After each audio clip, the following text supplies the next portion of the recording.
दोस्तों आज के इस वीडियो में हम डिस्कस करने वाले हैं आपके बीएससी थर्ड या फिफ्थ सेमेस्टर जूलॉजी के सेकंड पेपर का यूनिट फर्स्ट, जो कि है रिप्रोडक्शन एंड डेवलपमेंट ऑफ बेलेनोग्लासेस।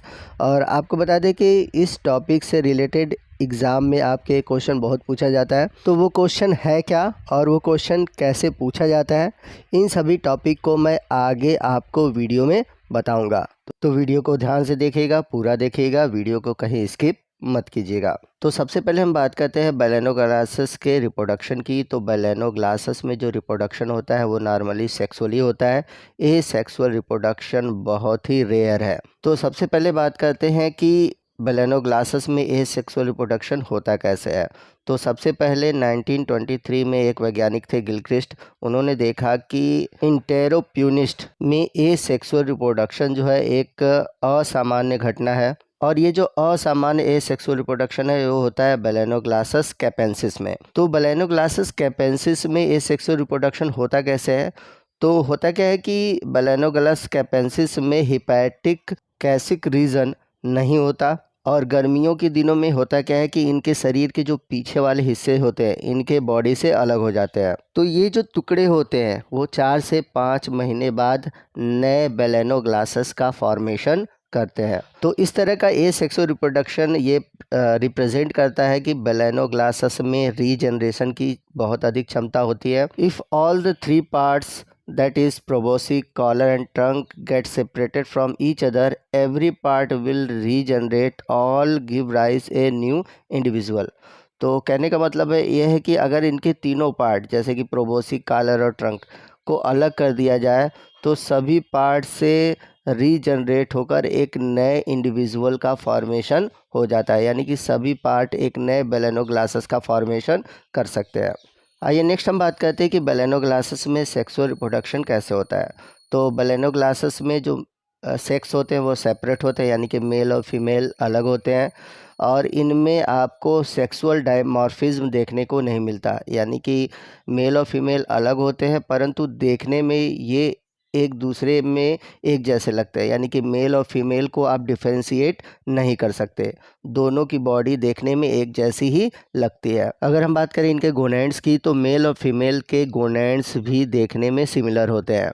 तो इनका जो सेक्सुअल पार्ट है ये डाइजेस्टिव ट्यूब के दोनों साइड लॉन्गिट्यूडनल रो में पाया जाता है, या फिर कह सकते हैं जो ब्रांचियल जिनेटल रीजन है वो बाहर की ओर दोनों साइड पंक्तियों में पाया जाता है।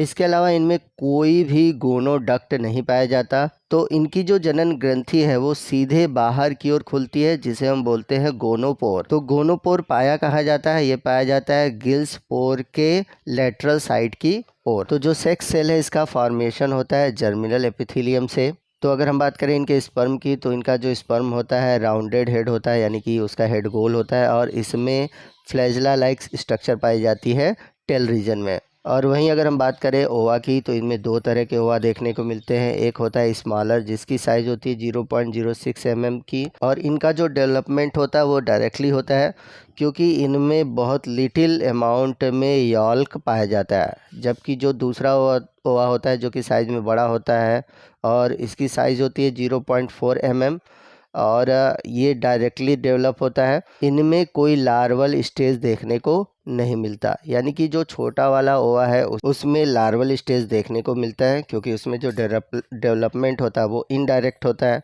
और जबकि जो बड़ा वाला है उसमें डेवलपमेंट जो होता है डायरेक्ट होता है, इस वजह से उसमें लार्वल स्टेज नहीं होता। अब यदि हम बात करें इनके फर्टिलाइजेशन की तो बेलेनोग्लासेस में जो फर्टिलाइजेशन होता है वो एक्सटर्नल होता है। तो जो मेल है वो स्पर्म को डिस्चार्ज कर देता है बरों में, जो कि जाकर ओवा को फ्यूज़ करता है। तो ओवा भी बाहर की ओर डिस्चार्ज होता है और दोनों ही बाहर की ओर आपस में फ्यूज़ होते हैं। तो फर्टिलाइजेशन के बाद अगला जो स्टेज है डेवलपमेंट का, तो बेलेनोग्लासेस में जो जाइगोट है उसका डेवलपमेंट कैसे होता है। तो फर्टिलाइजेशन हुआ ओवा का, अब ओवा में फर्टिलाइजेशन के बाद जाइगोट बना। अब जाइगोट कैसे डेवलप करता है? तो बेलेनोग्लासेस में जो ब्रीडिंग सीजन होता है वो मई से जून के महीने में होता है, जिसमें कि मैच्योर ओवा और स्पर्म एक दूसरे से फ्यूज़ करते हैं। तो जब फर्टिलाइजेशन होने वाला होता है तो सबसे पहले जो फीमेल है वो ओवा को अपने बिल से डिस्चार्ज करता है, उसी तरह जो मेल है वो अपने बिल से स्पर्म को डिस्चार्ज करता है। और दोनों ही जो गैमीट है मेल और फीमेल पानी में एक दूसरे से फ्यूज़ होते हैं। तो जब फीमेल एग डिस्चार्ज करती है तो उस समय एग की जो संख्या होती है वो 100 से लेकर 300 के बीच होती है और एग के फर्टिलाइजेशन के 6 से 7 घंटे बाद ही जो नॉर्मल डेवलपमेंट है वो स्टार्ट हो जाता है। यहाँ पर एक चीज़ और बता दें कि जो स्पर्मेटोजून है यानी कि जो स्पर्म है वो ओवा के किसी भी पॉइंट से जाकर फ्यूज़ कर सकता है। तो after the fertilization cleavage start हो जाता है। फर्टिलाइजेशन के बाद चलता है प्री लार्वल स्टेज यानी कि जो लार्वा बनना है, लार्वा बनने के पहले की अवस्था, यानी कि हम कह सकते हैं कि फर्टिलाइजेशन के बाद और लार्वा बनने की जो पहले की अवस्था होती है उसे हम बोलते हैं प्री लार्वल स्टेज। तो फर्टिलाइजेशन के परिणाम स्वरूप होता है क्या है कि जाइगोट बनते हैं। अब जाइगोट में क्लीवेज होता है यानी कि उसमें डेवलपमेंट अब स्टार्ट होता है। तो बैलेनोग्लासेस के जाइगोट में जो क्लीवेज होता है वो होलोब्लास्टिक होता है यानी कि आलमोस्ट इक्वल यानी कि बराबर और अधिकतर रेडियल प्रकार के होते हैं। तो पहला जो क्लीवेज होता है वह फर्टिलाइजेशन के लगभग 2 घंटे बाद शुरू हो जाता है और आमतौर पर 2 सेल बनते हैं, परंतु ये दोनों जो सेल होते हैं वो बराबर नहीं होते। उसके बाद दूसरा जो क्लीवेज होता है और इस बार जो 4 नई कोशिकाएं बनती हैं ये कोशिकाएं बराबर होती हैं। नीचे आप देख सकते हैं ए वाला जो है जाइगोट है, इसके बाद 2 सेल बन रहा है, 2 के बाद 4 कोशिकाएं बनती है, 4 से 8, 8 से 16, 16 से 32, 64 इस तरह से सेल बनते जाते हैं। तो इस प्रकार से क्लीवेज के फलस्वरूप स्फेरिकल और इक्वल ब्लास्टोमियर प्रोड्यूस होते हैं। तो सबसे पहले मारुला स्टेज बनता है और जैसे जैसे इसमें डिवीज़न होता है इसके अंदर एक खोखली संरचना बन जाती है और जो खोखली संरचना होती है उसको हम बोलते हैं ब्लास्टोसियोल या फिर कह सकते हैं सिलोब्लास्टुला। तो इसमें क्या होता है, एक सिंगल लेयर स्ट्रक्चर होती है और उसके अंदर एक लिक्विड भरा होता है। तो जैसे जैसे सेल का नंबर बढ़ता जाता है जो ब्लास्टुला है उसका जो वॉल्यूम है वो इंक्रीज़ करता है।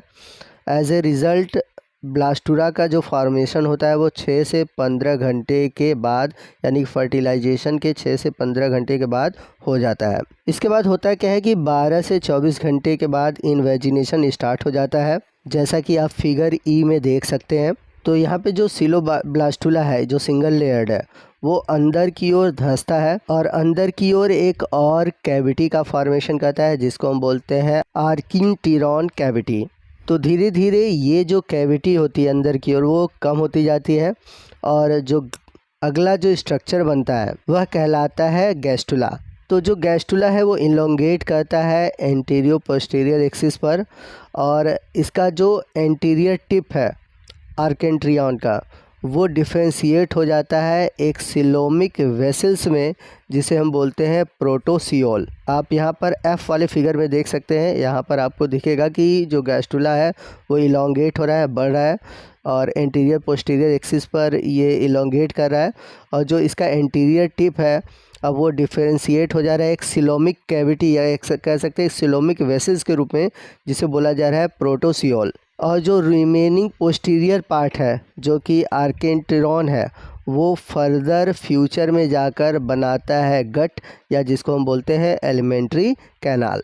अब आगे चलकर होता क्या है कि जो ये प्रोटोसील है वो ट्रायंगुलर शेप का हो जाता है। जैसा कि आप जी वाले फिगर में देख सकते हैं कि जो ये प्रोटोसील है वो ट्रायंगुलर शेप का हो गया है, आपको जी वाले फिगर में दिखाई देगा। तो प्रोटोसील का जो एक एंड है जो कि ऊपर की ओर होता है वो एपिकल थिकनिंग से जाकर अटैच हो जाता है और जो अनदर एंड है नीचे की ओर जो कि आउटसाइड अपर्चर की ओर खुलता है जो कि होता है हाइड्रोपोर। तो आगे चलकर फ्यूचर में जो प्रोटोसील है और हाइड्रोपोर है ये प्रोबोसिक सिलोम और प्रोबोसिक पोर का फॉर्मेशन करते हैं। अब प्री लार्वल स्टेज के बाद आता है लार्वल डेवलपमेंट। तो लार्वल डेवलपमेंट कैसा होता है, तो प्रोटोसील के फॉर्मेशन के बाद जो इसका इनर एंड होता है वो मूव करता है गट की ओर जो कि वेंट्रल सरफेस की ओर खुलता है और फॉर्मेशन करता है माउथ का। जैसा कि यहाँ पर आप फिगर में देख सकते हैं एच वाले में आप देखेंगे कि ये जो पार्ट है वो बाहर की ओर वेंट्रल साइड की ओर खुला है माउथ में। और जो गट है आगे चलकर अब डिफ्रेंशिएट हो जाता है ओइसोफेगस में, स्टमक में और इंटेस्टाइन में। और जो इंटेस्टाइन है वो बाहर की ओर अब खुल रहा है, नीचे की ओर आप देख सकते हैं ये खुलता है एनस में।